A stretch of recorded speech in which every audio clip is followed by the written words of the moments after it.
Bom, pessoal, vim aqui trazer um resultado de uma matemática mais teórica para vocês, uma matemática mais pura. Trata sobre números primos. Muita gente já ouviu falar, acredito que você também já tenha ouvido falar sobre esses números, que são números bem raros na matemática, números importantes.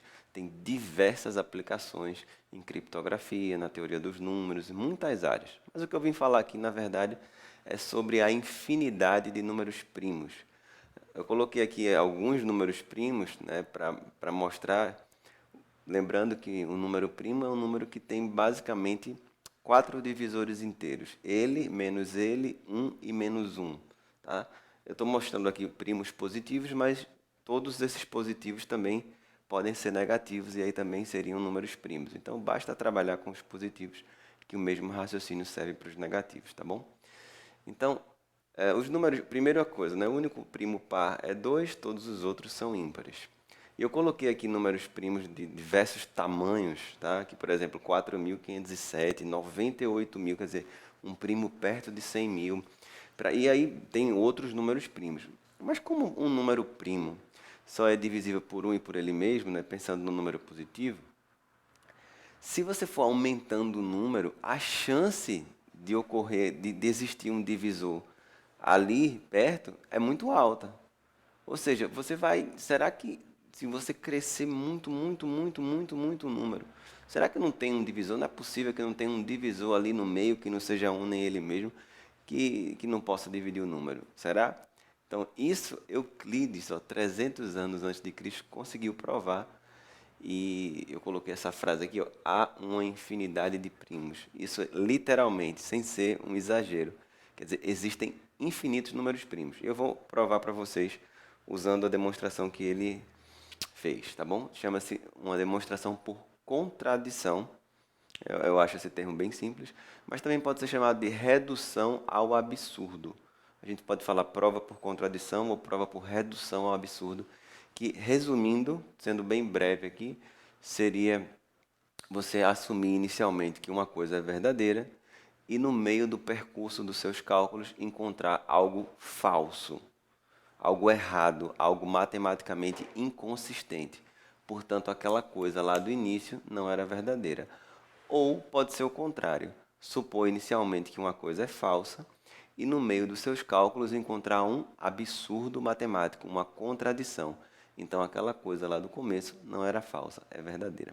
Basicamente é isso.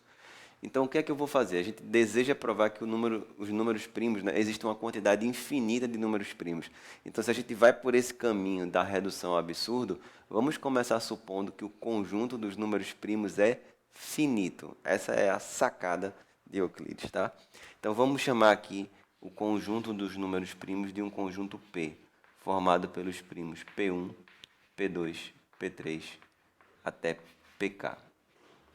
Vamos assumir que esse conjunto aqui, ele tem todos os números primos do universo, tá? Então aqui tem todos os primos.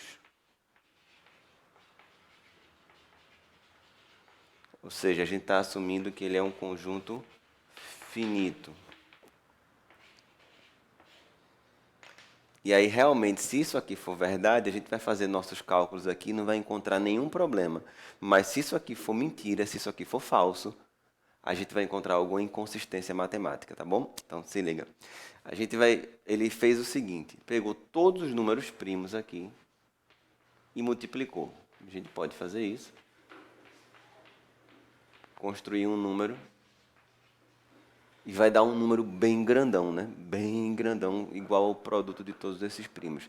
Naturalmente, esse número ele é múltiplo de todos esses primos que tem aqui. Por exemplo, vamos pegar 2, 3 e 5. Se eu multiplicar, vai dar 30. 30 é divisível por 2, por 3 e por 5. Então, basicamente, isso aqui que ele fez. Aí, olha o toque de gênio, tá? Ele pegou esse número aqui e somou uma unidade e transformou nisso.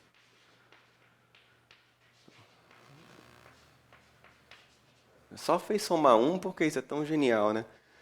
Vou mostrar para vocês aonde isso vai cair, né? Talvez seja por essa genialidade que ele estava nessa época e é lembrado até hoje. A gente está estudando ele hoje, com ideias tão geniais. Então, esse número n mais 1, ele é esse resultado anterior mais uma unidade. O que significa? que agora esse resultado, n mais 1, ele não é mais divisível pelos primos P1, P2, P3, Pk.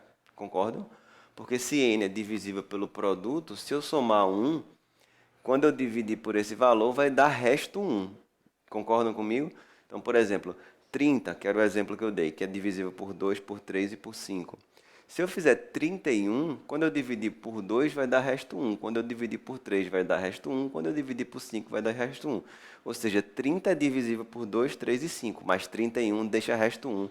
Não é mais divisível nem por 2, nem por 3, nem por 5. Beleza? Então, n mais 1 não é divisível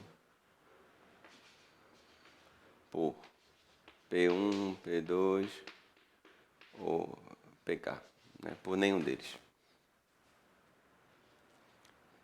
Aí o seguinte, se esse número não é divisível por nenhum deles, existem duas possibilidades.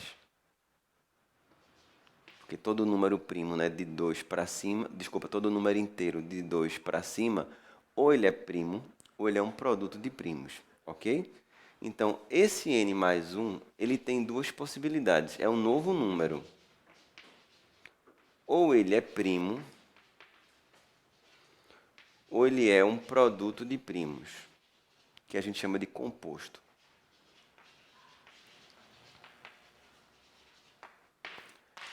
Aí vamos lá. Se ele for primo, como ele não é divisível por nenhum deles, ele é um número primo que estaria fora do conjunto inicial.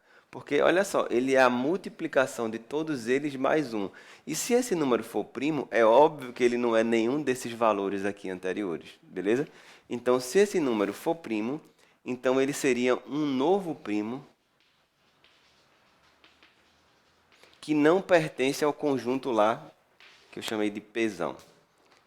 Logo, esse conjunto de todos os números primos do universo não era finito, ou seja, isso aqui acaba sendo uma contradição, a gente chama de absurdo. Agora vamos ver a outra possibilidade. Se esse número n mais 1 for um produto de primos. Bom, se n mais 1 for um produto de primos, os primos que geram esse número n mais 1, todos eles estão fora desse conjunto também. Por quê? Porque eu tinha concluído que n mais 1 não é divisível por nenhum desses primos anteriores. Ou seja, nenhum dos valores P1, P2, P3, Pk, nenhum deles vai estar aqui dentro. Então, se ele for um produto de primos, os primos que o compõem não pertencem ao conjunto P. Vou botar aqui, esses primos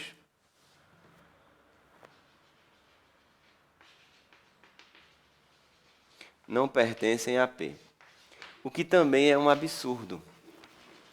Por quê? Porque eu estou dizendo que existem novos números primos, mas eu já tinha listado todos os primos do universo. Ou seja, chegamos em duas contradições, tanto para um lado quanto para o outro. Se no meio dos meus cálculos eu cheguei num absurdo, é porque aquela premissa não era verdadeira. Portanto, essa conclusão aqui, essa afirmação, ela é falsa. E qual é a negação de um conjunto finito? É um conjunto infinito. Então, se eu cheguei numa contradição, esse termo aqui, essa afirmação é falsa, logo o conjunto dos primos não é finito. Se ele não é finito, ele é infinito.